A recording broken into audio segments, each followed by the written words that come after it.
Bon, ben, bonjour à tous. Je vais me lancer dans le vidéoblogging pour expliquer pourquoi je me suis lancée dans le défi des 100 jours. Alors, c'est marrant parce que c'est comme si ça avait été un appel du destin. Euh, Récemment, il y a beaucoup de changements qui sont arrivés dans ma vie. Euh, Au mois de mai, on a appris qu'on allait avoir un deuxième enfant. De là, on a décidé qu'on voulait acheter une maison ou du moins déménager parce que ici, on trouvait qu'il n'y avait pas assez d'espace pour tout le monde. Et puis, par exemple, dehors, moi, je trouve que c'est pas assez sécurisant pour ma fille pour la laisser jouer parce qu'il n'y a rien qui est fermé et c'est quand même assez près de la route. Donc, on a décidé de déménager. Il y a plein de changements qui se mettent en place. Et finalement, des changements se sont aussi insinués en moi. Euh, Comment expliquer ça? J'ai eu une grosse déception et suite à cette déception-là, j'ai pleuré pendant 2 jours. Et puis ensuite, une fois que tout était passé, je me suis reprise. J'ai décidé qu'il était temps de me reprendre, d'aller mieux, de faire confiance en ce que la vie pouvait nous apporter et être bienveillante envers moi. Et j'en suis arrivée à me retourner vers quelque chose que je faisais il y a des années de ça et que j'ai mis dans un tiroir. Je suis repartie à la recherche d'un tarot ou d'un oracle. Parce que depuis que je suis toute petite, je suis fort tournée vers le spirituel, le mystère. Et je tirais les cartes depuis que j'ai l'âge de 13-14 ans, à peu près ça, où j'ai découvert le tarot de Marseille. Et depuis 5-6 ans, j'ai complètement mis ça de côté. J'ai oublié mes tirages quasi quotidiens et les tirages que je faisais pour ma famille.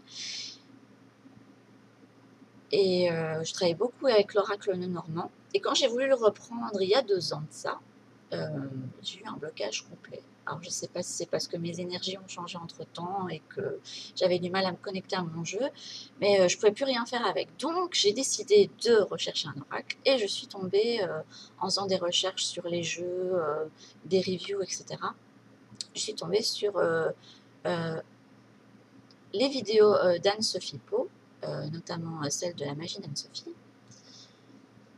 Et j'étais assez vite embarquée par cette personnalité qui me semble assez joyeuse. Enfin, il y a quelque chose en elle qui m'inspirait. Et suite à toutes les vidéos, parce que j'en ai pas regardé qu'une, hein, j'en ai regardé quand même pas mal chez elle, j'ai été voir son blog site. Et à un moment, elle parlait du défi des 100 jours. Et j'en ai surtout pris connaissance quand elle a exposé qu'elle avait acheté le cahier pour commencer un nouveau cycle.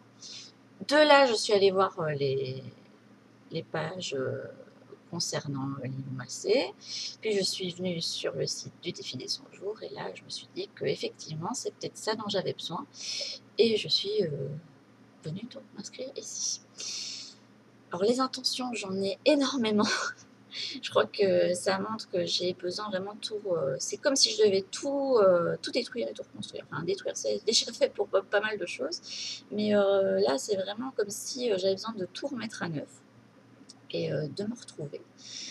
Alors, le premier gros défi, parce que là, du coup, j'ai mis tout en ordre hier, parce que j'ai mis vraiment beaucoup trop d'intentions et j'en ai donc regroupé quand même en quelques catégories. Le premier, c'est de faire un gros nettoyage. Et je parle pas pour moi et pour ma vie, mais plutôt pour tout ce qui a à voir avec notre maison, nos possessions. Parce que là, on va déménager. Et je me rends compte à quel point, malgré tout, on a énormément de choses et des choses qui ne servent pas spécialement. Là, j'ai une garde-robe remplie à craquer de vêtements. Je me suis dit, je vais les garder parce que un jour, je re-rentrerai dedans et pour le moment, force est de constater que c'est pas le cas parce que j'ai pas perdu mes kilos de grossesse avec ma fille et là, avec une deuxième grossesse qui s'enclenche, je peux dire que c'est pas pour tout de suite. Il y a des vêtements que j'ai plus mis depuis 2-3 ans, des choses qui sont, enfin, qui sont plus en accord avec mes goûts. Il y a des livres que j'ai plus envie de lire et que je ne relirai jamais. Enfin, il y a plein de choses qui nous encombrent et je me dis que faire le tri, ça va beaucoup nous aider. Et je suis assez fière de moi parce que hier, j'ai commencé. Je me suis dit, je ferai pièce par pièce. Hier, j'ai fait la salle de bain en fond, et alors c'était le gros nettoyage, mettre de côté tous les produits pharmaceutiques qui étaient périmés, mais vraiment bien périmés, les bijoux que je ne mettrai plus et que je vais soit donner, soit revendre, pendant l'idéal, même si bon, financièrement, j'avoue que ce serait beaucoup mieux de les revendre. Mais si je pouvais faire plaisir à quelqu'un qui est dans le besoin, sincèrement, je les donnerais. Là, je dois en faire encore un tri dans les vêtements parce que ça, j'avoue que j'ai du mal. Surtout, j'aime pas les plier, les repasser, tout ce que vous voulez, enfin, comme beaucoup de gens. Mais je suis fière de moi parce que j'ai passé ma matinée à ça hier et que franchement, ça m'a fait beaucoup de bien. Et franchement, je pense que ce qui va suivre va faire beaucoup de bien aussi. Au moins, on pourra repartir sur des bases neuves et pas s'encombrer de trop de choses quand on va se retrouver soit dans notre maison, soit dans une autre habitation. Enfin, si on n'a pas le prêt pour notre maison, enfin la maison qu'on voulait acheter à la base. Je ne sais pas trop où on ira, mais on trouvera. Voilà. Bon, dans notre tête, on aimerait bien aller retourner en Bretagne un jour parce que mon conjoint y a vécu et qu'il adore ça et que moi j'y suis partie en vacances avec lui il y a à peu près 2 ans. Et franchement, j'avais adoré aussi. Il y a quelque chose là-bas qui m'attire et franchement, si plus tard on pouvait y habiter, ce serait cool. Mais bon, ce ne sera pas pour tout de suite, là, c'est pas possible. Mon conjoint, il a quand même un boulot stable, il a un CDI, ce qui est quand même précieux en ces temps-ci. Donc, pour le moment, on s'y accroche. Donc, voilà. Alors, la deuxième intention, oui, je l'ai mon petit papier parce que sinon, je vais m'éparpiller et faire une vidéo de 3 heures. Et c'était de m'ouvrir aux autres. Récemment, je me suis mise à la méditation. C'est pas évident parce que je suis quelqu'un qui pense énormément au point que j'ai du mal à m'endormir le soir. Je pense à plein de choses, je ressasse et j'en suis venue à faire des méditations guidées parce qu'en me renseignant sur la spiritualité, on parlait de méditation d'ancrage et c'est vrai que je suis quelqu'un qui n'a pas du tout les pieds sur terre et qui a besoin d'être plus dans le moment présent parce que soit j'ai la tête dans le passé, soit j'ai la tête loin, loin dans un futur qui n'est pas arrivé et qui n'arrivera peut-être jamais. Surtout que j'ai tendance actuellement à voir les choses de manière... maintenant ça va mieux, mais avant je voyais les choses totalement de manière négative et maintenant j'ai décidé de rejeter tout ça. Donc, suite à une méditation, j'ai fait une méditation qui était à la fois une méditation d'ancrage à la terre et d'harmonisation des chakras. Donc, j'ai voulu essayer. Et lorsque j'ai fait l'harmonisation en remontant tous les chakras, je me suis rendu compte qu'au niveau du cœur, j'avais un énorme déséquilibre, comme si c'était beaucoup trop fort, c'était limite écœurant. Et quand j'ai été lire des explications sur les déséquilibres du chakra du cœur, ça me faisait sens parce que je suis quelqu'un de très hypersensible et qui peut aller d'un extrême à l'autre. Et puis j'avais le chakra de la gorge qui était complètement bloqué. Et effectivement, j'ai du mal à m'ouvrir aux autres, à parler, à montrer qui je suis. Et je me mets souvent de côté. Alors j'ai l'impression que ce sont les autres qui me mettent de côté, mais je pense que quelque part, c'est moi qui montre que d'un côté vous me foutez la paix et que hop, si je me mets là dans un coin, c'est normal. Alors que non, dans ma tête, j'aimerais bien qu'on vienne me chercher, alors que c'est à moi de faire le pas aussi pour y aller. Donc suite à ça, je me suis dit que suite au fait de m'ouvrir aux autres, j'avais envie d'un côté de poser l'intention de me lier d'amitié avec quelqu'un, donc que ce soit homme ou femme, j'ai pas de préférence. Je peux très bien me lier autant d'amitié avec un homme parce que j'ai toujours plus facile de parler avec eux. Et la seule chose que j'ai posée à côté, c'était de sincère parce que bon, tout le monde a des défauts. Mais franchement, l'hypocrisie, c'est celui que je ne supporte pas. Donc, je préfère avoir quelqu'un de sincère, quitte à ce qui rue dans les brancards et disent clairement voilà, moi. Toi, il y a ça qui ne va pas et je te le dis tout de suite et puis on repart sur de bonnes bases que de quelqu'un qui va te dire oui mais qui va vous mettre de la pommade et qui derrière va vous détruire et ça j'aime pas du tout. Voilà, j'aime pas du tout ça, même si la personne à la base veut pas vous faire du mal, mais que c'est pas méchant de sa part, mais voilà, j'aime pas ça. Je trouve que c'est pas constructif dans les relations et que finalement ça finit par les empoisonner. Donc voilà, de me lier d'amitié avec quelqu'un, parce que en dehors de ma famille, je suis très seule. Euh, J'avais une meilleure amie. Et suite à ma dépression, il y a quelques années de ça, j'ai tout coupé. J'ai coupé tous les ponts. J'ai coupé les ponts aussi avec elle. Voilà. Du jour au lendemain, comme ça, sans explication, ce qui a dû certainement la blesser. Et, si jamais elle devait m'entendre quelque part, petite voix dans son oreille, que je m'excuse sincèrement de tout ça.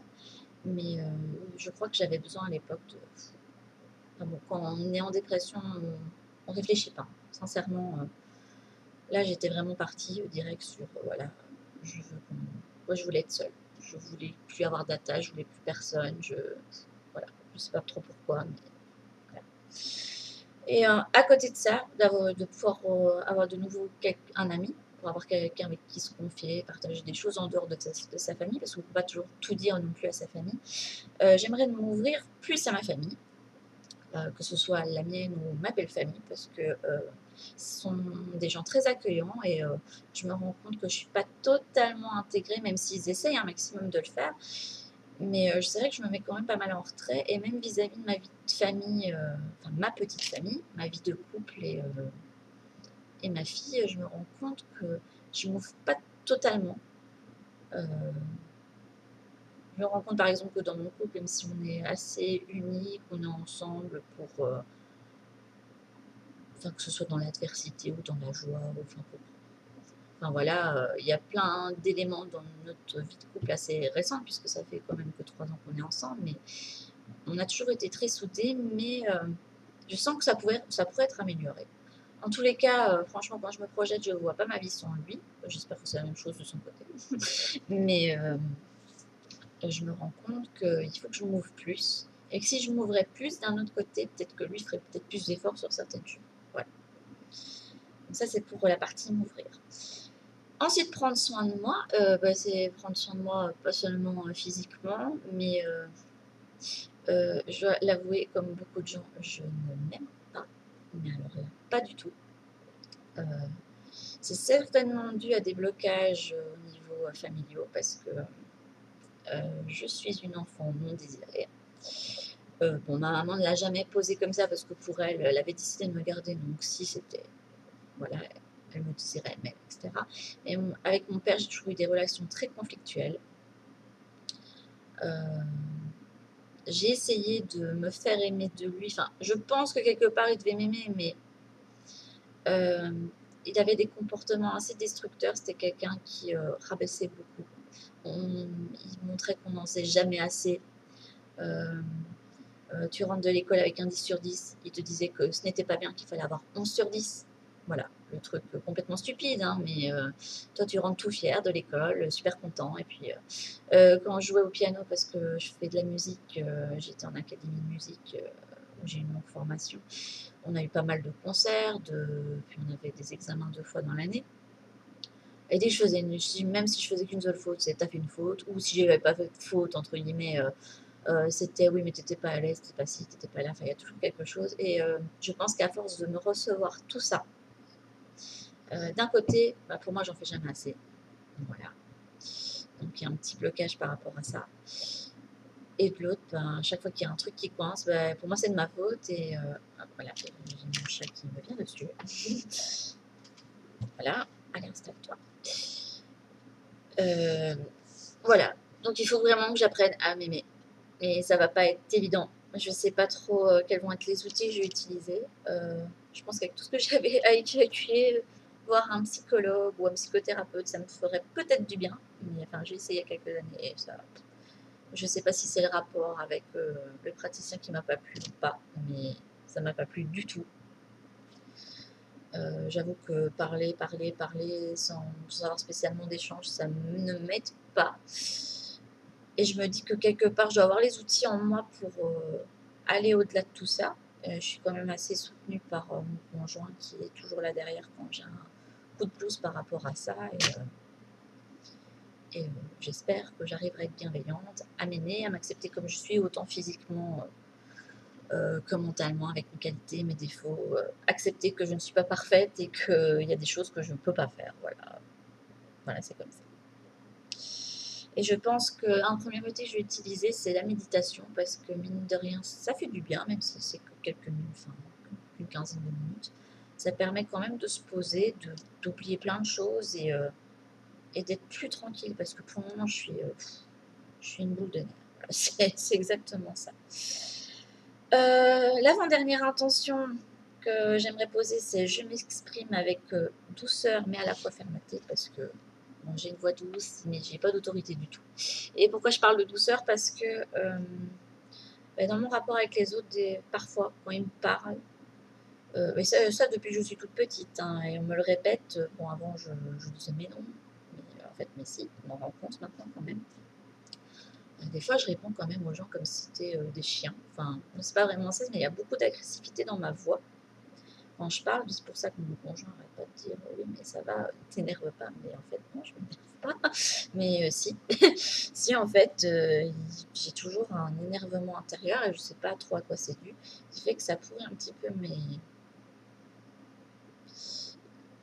mes relations ici à la maison, parce qu'avec ma fille, des fois, ça coince. Elle a 1 an et demi et même si des fois j'essaye de rester calme, zen, hier, elle arrêtait pas de s'énerver pour je ne sais quelle raison, parce que bon, elle avait l'air d'aller bien, elle avait bien mangé, et en dehors de tous les problèmes, il suffit qu'on dise non pour un truc, elle commençait à battre des pieds et à se faire du mal.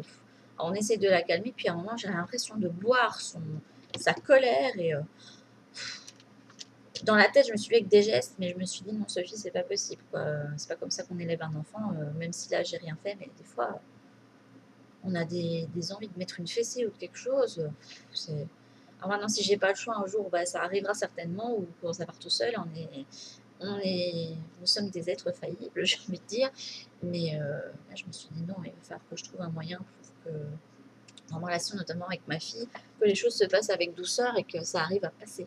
Parce que je sens elle-même que c'est une petite fille joyeuse, hein, la plupart du temps, mais il y a des moments où elle est. Alors je ne sais pas si c'est moi qui lui transmets de l'angoisse ou si elle-même, elle ressent de la frustration qu'elle n'arrive pas à l'exprimer, ce qui est normal dans son développement. Donc on verra comment on se passe. Mais j'espère pouvoir l'éduquer plus dans la tranquillité, parce que dès qu'elle tombe, moi, c'est la catastrophe. Alors que bon, quand un enfant commence à marcher, ça n'arrête pas de tomber, limite, parce qu'ils font pas attention à plein de choses, et voilà. Donc j'espère que j'arriverai à être plus tranquille et à l'élever plus dans la tranquillité, moins dans l'angoisse, et pouvoir lui parler vraiment, qu'elle sente dans ma voix beaucoup de douceur, que ça nous aide dans notre relation.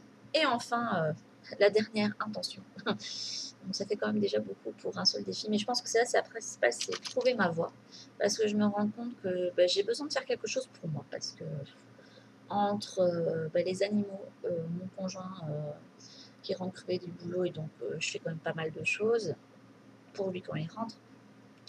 Bon, le chat, si tu me mords, ça va pas aller. Allez, hop. Voilà, j'ai mon chat qui me mordait, donc ça le fait pas.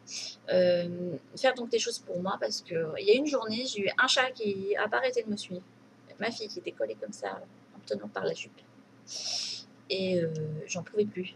J'avais besoin d'air, j'avais besoin de faire quelque chose pour moi. Là, j'ai un peu recommencé du coup, parce que je me suis remis à retirer les tarots et les oracles, et ça me fait du bien de refaire quelque chose dans un domaine qui me plaisait beaucoup. Alors, je ne sais pas quelle est cette voie. Je n'en sais rien du tout, parce que j'ai fait des études d'archéologie, d'histoire de l'art. J'ai choisi de les faire, hein, parce que j'aimais l'art, voilà. J'aimais les choses plus abstraites, entre guillemets. Je ne me voyais pas faire quelque chose dans la science. Oui, mais même si j'adorais lire, je ne me voyais pas faire des études de littérature. Enfin, voilà, c'était l'art que j'avais choisi. Ça m'a beaucoup plu de les faire. Ce qui était marrant, c'est que je disais depuis toute petite que je ferais Indiana Jones. Entre guillemets, j'ai fait ces études-là. Donc c'est assez drôle de voir qu'une intention que j'ai lancée quand j'étais petite fille s'est concrétisée plus tard. Et finalement, au niveau professionnel, ça m'a pas tant amené que ça.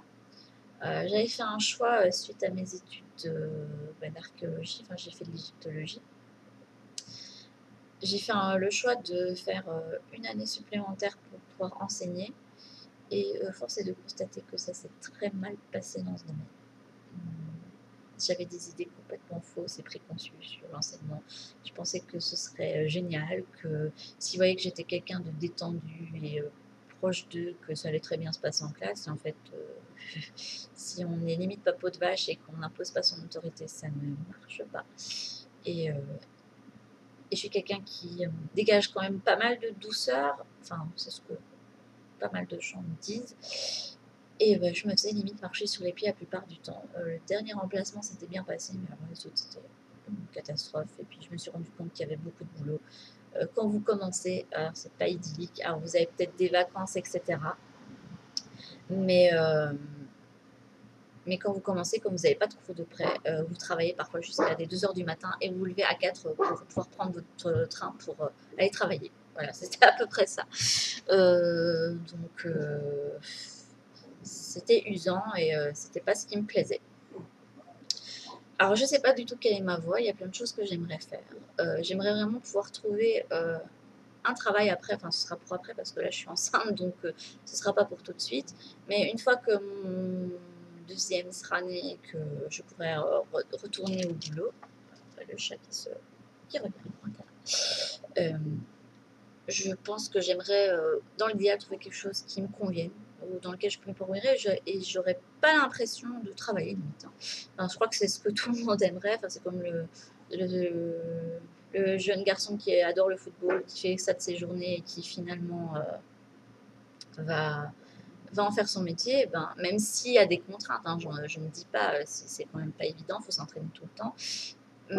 Mais voilà, on fait quand même quelque chose qu'on aime et franchement, si je pouvais je sais pas trop ce que je ferais, mais voilà. Alors, pour le moment, j'ai des envies de me lancer soit dans des vidéos YouTube, mais bon, je sais pas si j'y arriverai, soit, comment expliquer euh,